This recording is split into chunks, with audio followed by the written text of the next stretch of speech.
আছোঁ আমাৰ এই গাঁৱৰে মানে পথাৰৰ মাজৰ এটা মন্দিৰ আৰু মানে আপোনালোকক দেখুৱাম বুলি ভাবিছোঁ।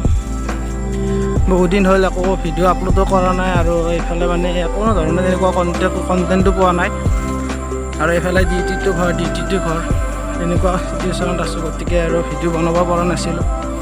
তাৰ বাবে মই দুখিত। আজি এটা মন্দিৰত যিহেতু যাম বুলি ভাবিলোঁ, আৰু পথাৰৰে আৰু আমাৰ গাঁৱৰে পথাৰৰে হাজোত অৱস্থিত, এইটো হাজোৰ বাক্তা গাঁৱত, তাকে আপোনালোকক দেখুৱাম বুলি ভাবিলোঁ। এতিয়া পথাৰৰ মাজলৈ আহিলোঁ, এইবিলাক চাম, পথাৰৰ মাজতে আহিছোঁ।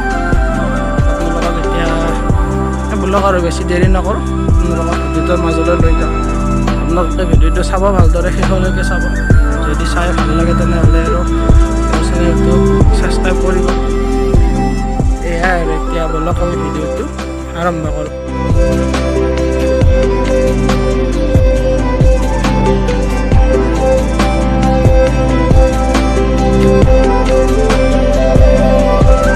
পথৰুৱা ৰাস্তাৰ মাজে মাজে আমি আগবাঢ়ি গৈ আছোঁ।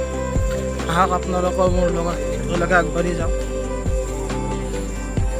ব'লকচোন বাৰু মন্দিৰটোত চাই লওঁ, মন্দিৰটোত কেনেকুৱা হৈ আছে, মন্দিৰটোৰ পৰিৱেশ কেনেকুৱা, সেইখিনি একেলগে চাই লওঁ একেলগে। আপোনালোকে পৰিৱেশটো চাওক না, কি ধুনীয়া পৰিৱেশ এটাৰ মাজত। অসমবাসী ৰাইজলৈ মোৰ ফালৰ পৰা কাতি বিহুৰ শুভেচ্ছা জ্ঞাপন কৰিলোঁ। এতিয়া ব'লক আৰু দেৰি নকৰোঁ, আপোনালোকক ডাইৰেক্ট মন্দিৰটোলৈ লৈ যাওঁ।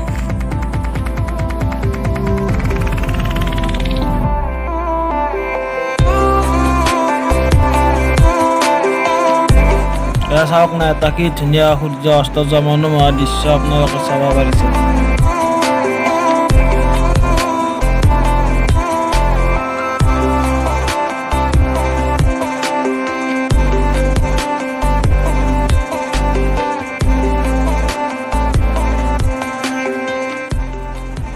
আৰু এনেদৰে আহি আমি মন্দিৰটোৰ নিচেই ওচৰ পালোহি।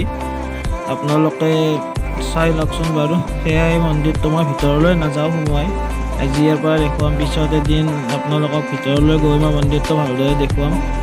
আৰু এইটো কিহৰ গছ যদি আপোনালোকে জানে কমেণ্ট কৰি জনাবচোন বাৰু। নহ'লে মানে গছটো কিহৰ গছ নাজানো, সেইকাৰণে সুধিলোঁ।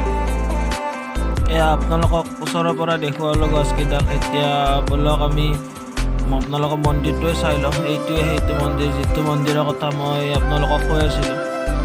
ভালদৰে এদিন ভিতৰলৈ গৈ দেখুৱাম আপোনালোকক বাৰু। এতিয়া চাওকচোন কি ধুনীয়া সুন্দৰ পৰিৱেশ। আমি ইমানতে আমাৰ ভিডিঅ'টো সমাপ্ত কৰোঁ। ভাল লাগিলে লাইক, শ্বেয়াৰ আৰু ছাবস্ক্ৰাইব কৰি দিব। জয় আই।